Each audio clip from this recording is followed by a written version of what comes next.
Salut à tous, bienvenue dans cette nouvelle vidéo. Aujourd'hui, j'avais envie de créer une série de vidéos pour vous montrer 3 différentes façons de créer des filtres pour vos repeating groups dans Bubble. Allez, c'est parti. Après avoir visionné les 3 vidéos de cette série, vous saurez effectuer un filtre à partir d'un texte, à partir de la valeur d'un drop-down, et enfin à partir de la valeur d'une sélection, qu'elle soit simple ou multiple. Je filtre sur mes produits, mes services, je peux retirer mes services, et enfin revenir à tous. Allez, c'est parti, on commence avec le premier tuto, filtrer à partir d'un texte. Pour commencer, on va pas partir d'une feuille blanche. J'ai laissé dans mon éditeur le repeating group qui va permettre d'afficher les factures et les différents éléments qui composent cette facture. Donc rien de très particulier, j'ai une table facture avec l'information du contact de la société, du montant, etc. Et on va partir de ça pour créer notre filtre. Donc le premier qu'on va créer, c'est un filtre à partir d'un texte. Donc on va devoir créer le module qui va permettre à l'utilisateur de faire sa recherche. Donc je vais créer un groupe à l'intérieur duquel il y aura un icône avec une loupe et un input qui va permettre à l'utilisateur de rentrer ses données. Donc c'est parti. Je crée mon groupe ici. Alors, je vais juste mettre un peu de margin en haut et sur la gauche pour être aligné avec mon tableau. Et dans mon groupe, je vais mettre un input. Voilà, un input et un icône. Un icône, une icône, je ne sais plus. Et je vais mettre une loupe que je vais mettre dans une couleur un peu grise. Voilà. Parfait. Ce groupe-là, alors là, il est paramétré en colonne. C'est pas une colonne, c'est du row. Donc je modifie ça. Je vais mettre ma loupe au début, la placer au milieu.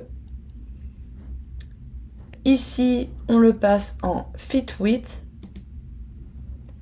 Si on veut le mettre un peu plus large, on peut éventuellement mettre 300, mais je pense que 250 c'est pas mal. Et ici, donc, qu'est-ce qui va pas, c'est que la bordure, elle est au bord de l'input, et nous, on veut vraiment que la bordure, elle soit au niveau du groupe. Donc on va modifier ça.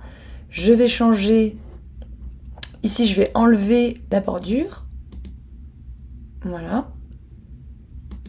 et je vais rajouter une bordure au niveau du groupe, plutôt un peu clair, rajouter des arrondis, et on a quelque chose de plutôt propre.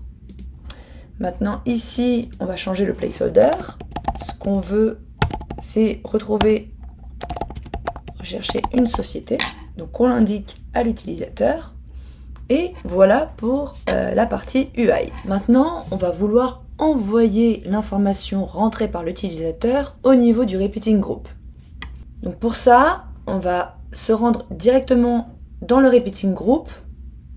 Donc là, on est sur un search for qui va me permettre d'afficher toutes les données d'invoice que j'ai en base. Donc j'ai juste un petit filtre que je me suis mis pour n'en afficher que 5 pour que ce soit plus simple pour la démo, mais sinon j'ai aucun autre filtre. Donc là, en revanche, je vais rajouter un filtre sur ma société. Donc là c'est compagnie, c'est en anglais, désolé. Et cette société, on veut qu'elle contienne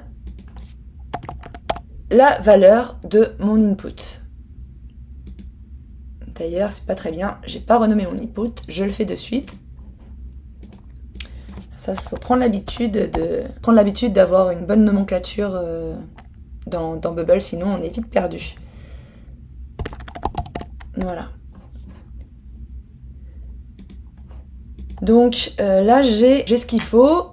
Attention quand même à bien penser à cocher Ignore Empty Constraints. Pourquoi ? Parce que si on ne coche pas ça, et qu'il n'y a aucune valeur dans notre input, et bien notre tableau, en fait, il risque d'être vide, puisqu'on demande à Bubble d'afficher uniquement les sociétés qui contiennent un champ vide. Donc si j'ai pas d'invoice avec un champ vide dans ma base, mon repeating group n'affichera absolument rien. Donc important, cochez bien cette case. Autre petit hack dans Bubble, enfin c'est plutôt une bonne pratique plutôt qu'un hack. Je vous conseille, lorsque vous avez des données sur lesquelles vous voulez effectuer des recherches, des filtres, de les enregistrer en minuscules.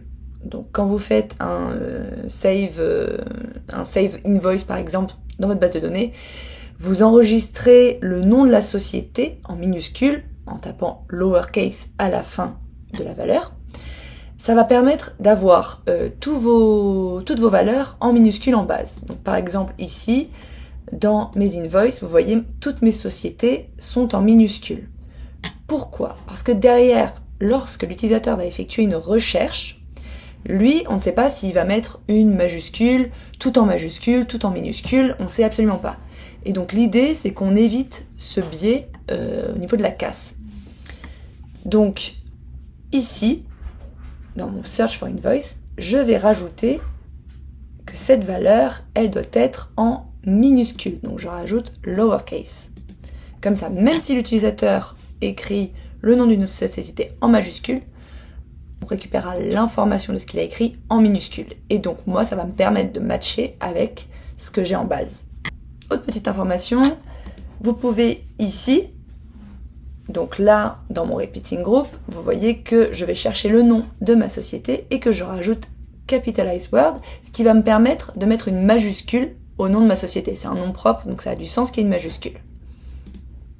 Et donc si je fais le test,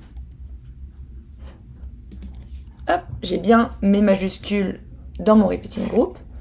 Je peux faire une recherche en minuscule, en majuscule, et j'ai absolument toutes les sociétés qui ressortent. Et voilà pour aujourd'hui, j'espère que ce tuto vous a plu. Si c'est le cas, n'oubliez pas de vous abonner à ma chaîne et je devrais mettre la partie 2 et 3 de ce tuto prochainement en ligne. Donc à bientôt!